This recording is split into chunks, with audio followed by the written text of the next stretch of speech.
with a second down and 4. Jacobs. Oh, getting a nice block from his tight end, Mayer, and plowing his way down near the 7. Into play. They're going to push with the tight end and back of the quarterback. And Naden O'Connell has his first NFL touchdown. Welcome to the Put on Waivers Media Group, home of the Put on Raiders podcast and the Student Body Right podcast. This is your place for the best breakdowns and the best insight for those who fight on and bleed silver and black. Now, here are your hosts, Dwayne Douglas and Ryan Holmes.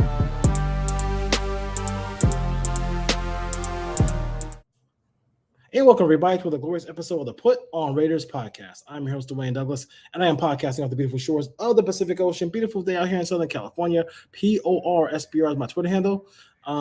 If you were looking for June gloom this year in Southern California, you didn't get any. It's been a good 75, 85 degrees all day, every day, like 10, 12, 17, 20 straight days here in Southern California. So we'll check that out. So check that if you're out here. And also on the East Coast, I know in the Midwest, you're getting some real nice humidity as well, too. So if you like that stuff, you get a chance to get outside, get your kids in the pool, all those things like that.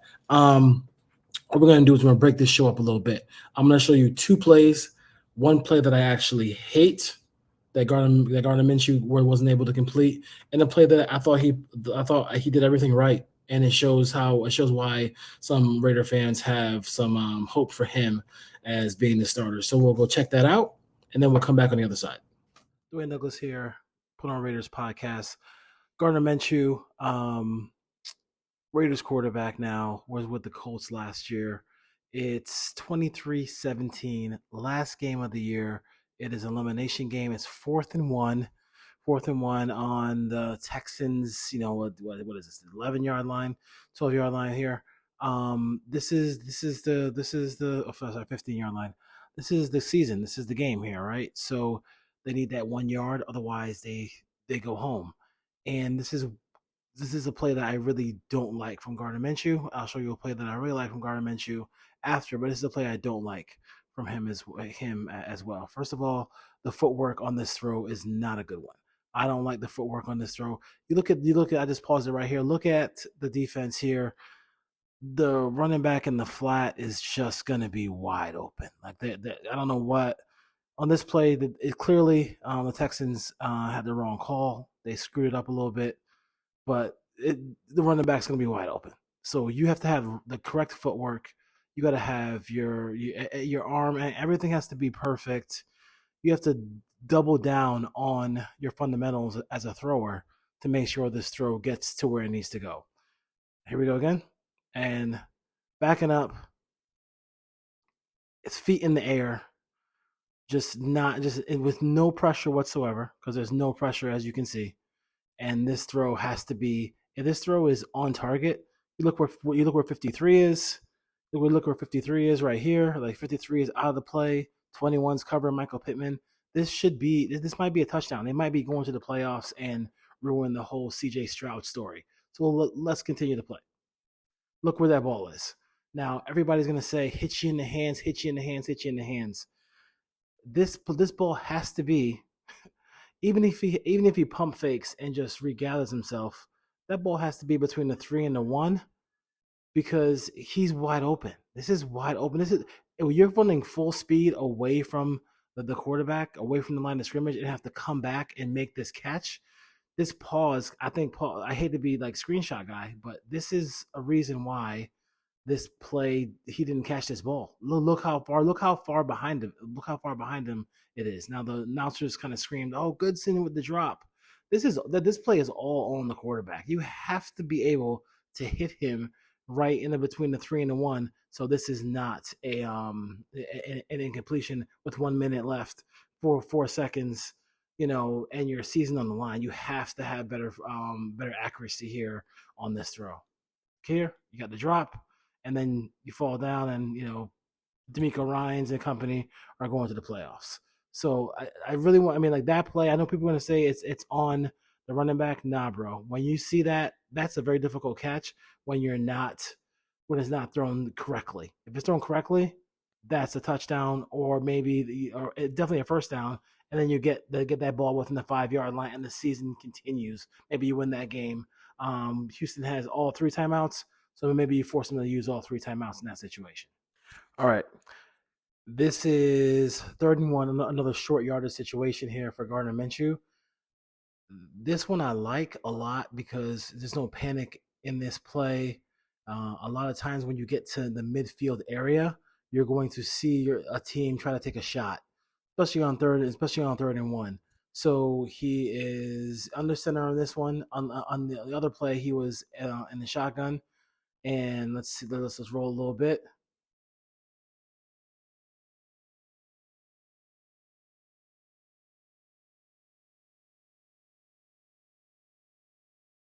Nice fake there. The Raiders are. You see how many people at the line of scrimmage the Raiders have. This play might have ended the Raiders' season here. You see, you got Diablo, you got Kuntz, you got all these guys rushing the quarterback, and look at the log jam up here, right? The log jam of 3 defenders on the play action fake, covering no one. So it's a good fake. So you have a chance to make a big play here. Good call by Shane Steichen here. So got that. The pressure is coming. The pressure is coming. You see Spillane in the middle. You see you see a Heat off the edge. But again, he has time. The footwork by Minshew looks much better. His shoulders are right towards the target, and he's taking a shot here. He's going to take a shot and then take a shot from Spillane and Raider defenders here. But still, look at this throw down the middle of the field, and Pierce, underrated receiver, beats Meek Roberts for a touchdown. That's a nice play. I mean, that's the play that you like, and it shows to me, a situation where like it's very important to keep him in those high leverage situations where it's second and the 3rd and 1, 3rd and 2, 3rd and 3, and when you infuse the running game with it as well, Garner Minshew can make some plays for you. Cool. All right, so that's a little bit of a breakdown. My favorite and my least favorite play from Garner Minshew last year as he played with the Colts and came within an eyelash of getting that team to the playoffs, helping out that team get to the playoffs. Jonathan Taylor had a lot to do with it as well, and Michael Pittman had something to do with that as well, and that really good defensive line as well out there in Indy. I'll talk a little bit about the AP situation. So AP, his wife, and everybody, they filed for bankruptcy. It's a whole thing about $28 million possibly being owed. With car dealership, everything with a car dealership he owned or help own. And I didn't dive into it because we usually talk about football things here, not like other ancillary things that go around football. But I will say this, like any distraction matters. And I know there are some big AP fans, big Raider fans who are really who are just trying to say, don't be concerned with this. They're using hashtag mind your own business. Since we're in like no man's land here, right? And this has not happened before, where an active coach has filed for bankruptcy, and you have a situation where him and his family, and it's just a tough situation. Like we can't sit there and say we're just going to ignore this. It's not like it speaks to some things. Like he made a mistake. He made a mistake in business.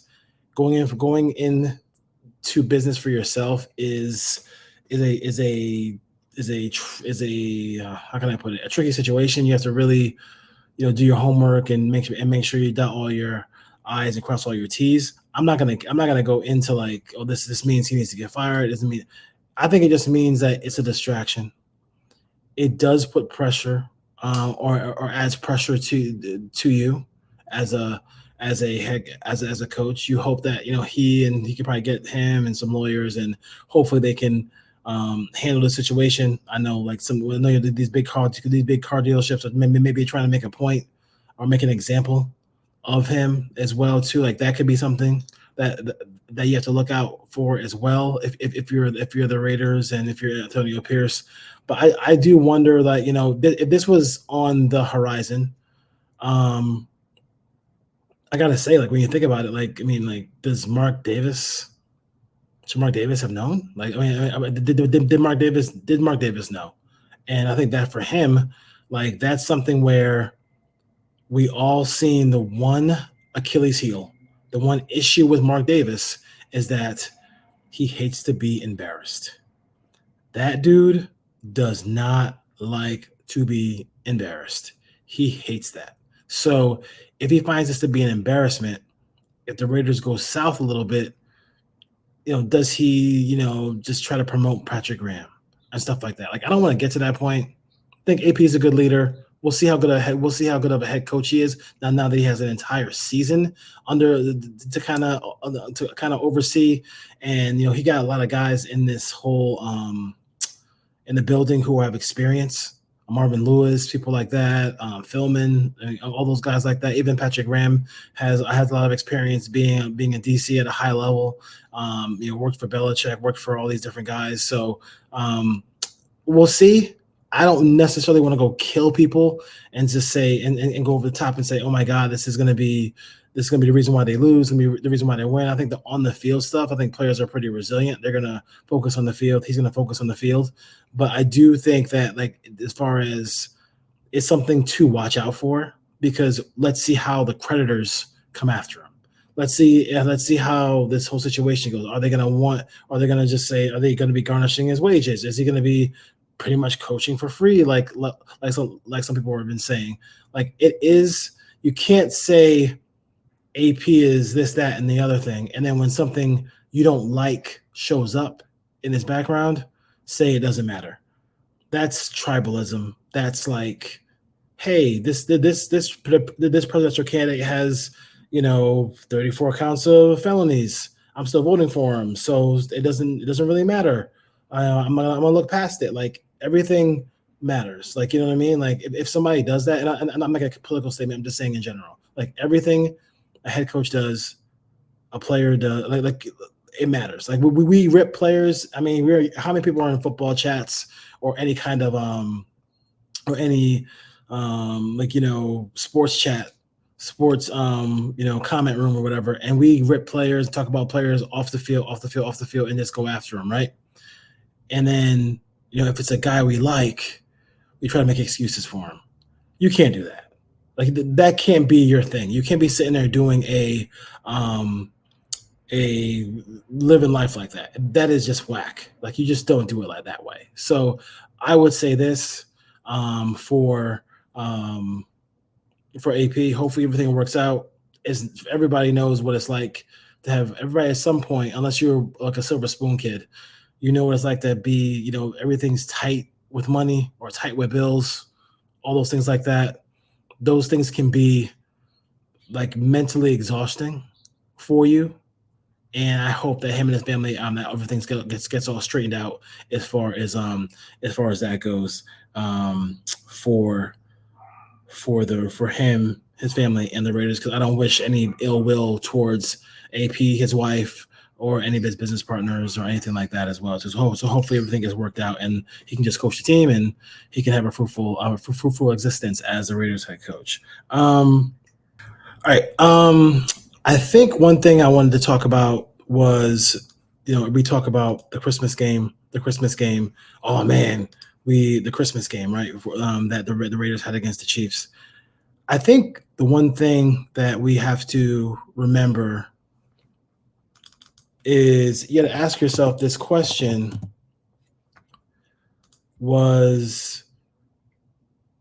do we put too much stock into that? I think there's a possibility that we put too much stock into that, and into that victory, especially the way that victory took place, right? And Raider fans, we have struggled with watching. We've struggled with watching the Chiefs be good for so long. We'll take any victories against them that we can. But if I told you that a team went and beat the Packers, right? This is their stretch of games. They beat the Packers. They beat Kansas City in their building 24-9. They dominated the same way the Raiders dominated the Chiefs on Christmas. This team dominated the Chiefs. Okay. This same team went to Buffalo and beat the Buffalo Bills in Buffalo. Beating Josh Allen at home was not an easy task. Then they beat the Minnesota Vikings, who almost made the playoffs, and then they dominated the Cleveland Browns, beating them 29-12 in their building. So that's a 5-game winning streak. 1, 2, 3, 4, 5 against 1, 2, 3, 4 playoff teams. That team I'm referring to is the Denver Broncos, who had the same record as the Raiders, but the Raiders did do their thing against the Broncos, and they beat them. Two in a row in the seasons. So swept the season series and ended up beating them. I think it's 8-9 games in a row. But I would say this before we keep waxing poetic about Christmas Day. Like, just remember, man. Like the Chiefs. I mean, the Chiefs the Chiefs played the Broncos and they got waxed by Russell Wilson, who everybody thinks and Raider Nation thinks is cheeks, right? Just think about that for 1 second. Like that's one of the things that you really have to kind of look back on and ask yourself is like, damn, like, is it really like, yes, it's always impressive to beat the Chiefs in the regular season. We don't get an award for that, but yes, they should be proud of that moment. But the Broncos did the same thing. And they also had 4 wins in the stretch of the season against 5 straight wins against 4 playoff teams. Just keep it in perspective. Keep it in perspective. All right, Ray Nation. We will be back with some more stuff later on. Hope you enjoyed this one. And now I think we'll be back on our regular schedule now. It's July. Before you know it, it'll be time for training camp, and we'll be good to go as far as that go. And Ryan is going to training camp, so I believe Ryan's going to training camp. So maybe get him to come on and do some reports from there as well too. All right, Ray Nation. Peace.